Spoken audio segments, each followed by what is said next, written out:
Good afternoon, everybody. My name is Kash Patel, FBI Director.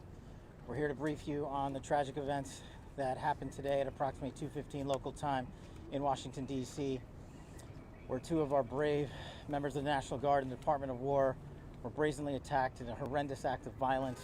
They were shot. They're in critical condition. As you can see behind me, we have assembled the full force of both the federal and state and local law enforcement agencies to bring bear all of our resources to make sure we find the perpetrators responsible for this heinous act. And make no mistake, they will be brought to justice. Since this is an assault on a federal law enforcement officer, this will be treated at the federal level as an assault on a federal law enforcement officer. The FBI will lead out on that mission with our interagency partners, to include the Department of Homeland Security, Secret Service, ATF, DEA, and we're thankful for the mayor's assistance in this matter, the Metropolitan Police Department and their skills in investigating homicides and gun shootings in this city is exceptional. We will work together collaboratively because this is a matter of national security, because this is a matter of pride. President Trump has been informed. We've been in contact with the White House. We will shortchange the American public with no resources to make sure we find and safeguard our nation's capital right here in Washington, D.C., and bring anyone responsible for this heinous act of violence to justice. I would lastly like to add to the American public and the world, please send your prayers to those brave warriors who are in critical condition and their families. They are here serving our country. They are here protecting everyday Americans and citizens around the world in our nation's capital. They are the heroes of this day, and we must remember them on this day and every day, and their families and the sacrifice they have made.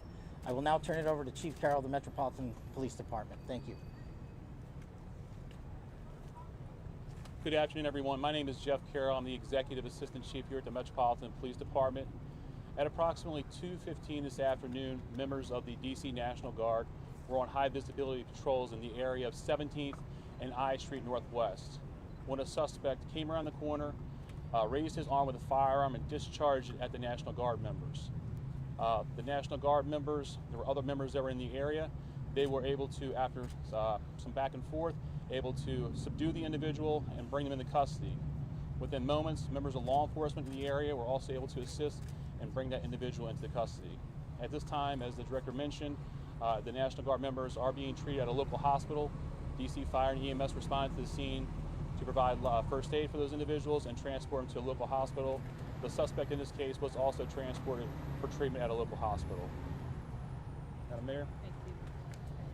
I'm Muriel Bowser. I'm the mayor of Washington, D.C., and I too want to send my thoughts and prayers to the families of the guardsmen and to the guardsmen who are in critical condition in a local hospital. I am joined by members and leadership from the DC National Guard, from the West Virginia National Guard, United States Secret Service, Deputy Mayor Pia, Fire Chief Donnelly, and Metro's General Manager Randy Clark.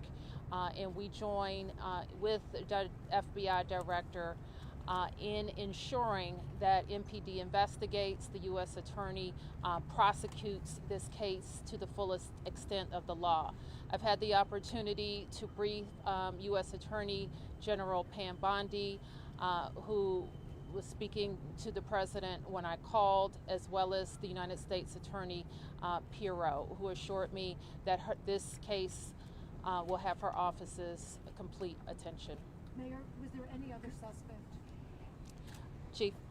Sure. So no, at this time there was no indication that there was any other suspect. The one suspect that was involved in this incident, they were shot during the interaction and they were transported to the hospital for treatment. Mayor, does this validate the need for the National Guard here in D.C.? What we know, Andrea, is that this is a targeted shooting. One individual who appeared to target these guardsmen, that individual has been taken into custody. Mayor, can you tell us any more details on the condition of the two National Guardsmen and whether or not anyone else was injured?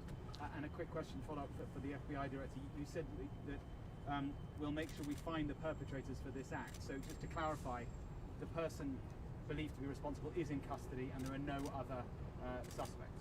Sure, so I can start out. Again, Chief Carroll from MPD. So both of the individuals, the guard members, they are in critical condition at a local hospital at this time being treated. At this point, we have no other suspects. We have reviewed video from the area. It appears, like I said, to be a lone gunman that raised a firearm and ambushed these members of the National Guard, and he was quickly taken into custody by other National Guard members and law enforcement members. Have you got any sense of motive? No, at this time, obviously, we're very in the preliminary stages of investigation. There's a lot of things, a lot of agents that are here from various federal agencies, law enforcement agencies. We have the full power of the FBI and our federal partners here in the task force. So we're looking at all those different aspects, but we don't have any motive. Guardsmen armed, sir? The National Guardsmen that were shot, I'm told they were armed. Did they get off shots? At this time, that's part of the preliminary investigation. Do we Can you know explain who how shot the suspect was apprehended? Chief. Sure. So how the suspect was apprehended, as I said, the individual, the suspect came around the corner. He immediately started firing a firearm at the two National Guard members. So at that time, there were other National Guard members that were in the area. They heard the gunfire. They actually were able to intervene and to kind of hold down the suspect after he had been shot on the ground until law enforcement got there within moments. And he was shot by a National Guardsman? At this point, we're still investigating exactly who shot that individual. It's not clear at this time. Were there Chief, DC do you know what kind of policemen weapon in was the area? We don't know what kind of weapon. There was DC police. It happened right in front of the Metro, although there is no indication that the perpetrator was on the Metro. So there's Metro Transit Police in the area, and obviously being on 17th Street by the White House, Uniform Division Secret Service were in the immediate area as well. What kind of weapon the alleged perpetrator used? We do not know at this time. It's still in Chief, how investigation. many shots were fired? We're going to be able to take a couple more. Has been able to question the suspect, or is his condition so severe that you haven't been able to have a conversation? Sure. Again, so as I said, we're very preliminary in the investigation, so we're looking to all aspects of who the individual is, his connections. At this time, he's still in the hospital receiving treatment. And I would just like, hang on, I would just like to add, the reason that this suspect is in custody is because of the bravery of the men and women of the National Guard who responded due to their extensive training to secure American lives today. There was not any further injury and any further shootings. We should highlight the fact that the men and women of law enforcement, the interagency, the Department of War, and the National Guard executed their training with great precision today and prevented an even greater tragedy from befalling us. These National Guardsmen are heroes, and we must pray for their safety and their speedy recovery. And as the Chief said, we are in the preliminary stages of this investigation. We will run down every single lead, every piece of evidence. This is the power of the U.S. government at its best at the state, local, and federal level. That is why this interagency group is standing behind us to assure America and the world that we will continue to keep D.C. safe. And thankfully, we have Metropolitan Police Department, the National Guardsmen, and federal agents, and the Department of Justice and Attorney General willing to prosecute the mission to keep Americans safe. And President Trump has rightly stated that this heinous act will be investigated, and he has thanked the National Guard's men and women and the men and women of law enforcement. Thank you. Have families been notified? Did the suspect say anything at the time? Why did the West Virginia governor say that they... Chief, was anyone else shot besides the two?